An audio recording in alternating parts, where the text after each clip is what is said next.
লাঠি না খেলে রোজা করাটা অনেক ভালো। লাঠি না খেলে রোজা করাটা অনেক ভালো। লাঠি না খেলে রোজা করাটা অনেক ভালো। প্রকৃত মহরম কি চোখে আঙুল দিয়ে কিন্তু আমাদেরকে দেখিয়ে দিল। একেবারে একটা বাচ্চা ছেলে, শামশেরগঞ্জের ডাকবাংলার এক বাচ্চা ছেলে চোখে আঙুল দিয়ে আমাদেরকে দেখিয়ে দিল যে প্রকৃত পক্ষে মহরম মুসলমানদের কি করে করা উচিত। একটা বাচ্চা ছেলে রোজা রেখে মহরম উৎসব করছেন, আমরা সরাসরি তার সঙ্গে কথা বলবো। বিশ্বজুড়ে আজ মহরম উদযাপন হচ্ছে মুসলমান সম্প্রদায়ের। আজ মহরম মাসের 10 তারিখ, অর্থাৎ আরবি মাসের মহরম মাস। এই মহরম মাসের 10 তারিখে একেবারে বিভিন্ন জায়গায় বিভিন্ন রকম উৎসব উদযাপিত হচ্ছে। কেউ রোজা রাখছেন, কেউ বা তাজিয়ে নিয়ে, কেউ বা মাসিয়া গাইতে গাইতে বিভিন্ন অঙ্গি ভঙ্গিমাতে একেবারে এই দিনটিকে উদযাপিত করছে। একটা বাচ্চা ছেলে শামশেরগঞ্জের, একেবারে বাচ্চা ছেলে শামশেরগঞ্জের প্রকৃত মহরম কি চোখে আঙুল দিয়ে কিন্তু আমাদেরকে দেখিয়ে দিল।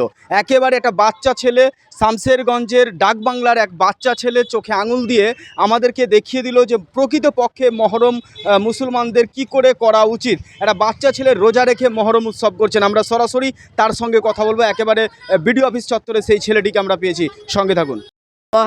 মহরম মহরমে কি হয়? রোজাও হয়। রোজা করেছো? হ্যাঁ। তুমি রোজা আছো? সত্যি রোজা আছো? হ্যাঁ। তোমার বাড়িতে রোজা আছে? বাড়িতে নাই। মানে বাড়িতে লোকেরা, মা বাবারা আছে বা তুমি আছো, তাই তো? হ্যাঁ। কি নাম তোমার? আব্দুল সামাদ। মহরমে রোজা করেছো না? রোজা করতে হয়? হ্যাঁ, দুটো। তোমার বাড়ি কোথায়? বাড়ি ডাকবাংলা। কি নাম তোমার?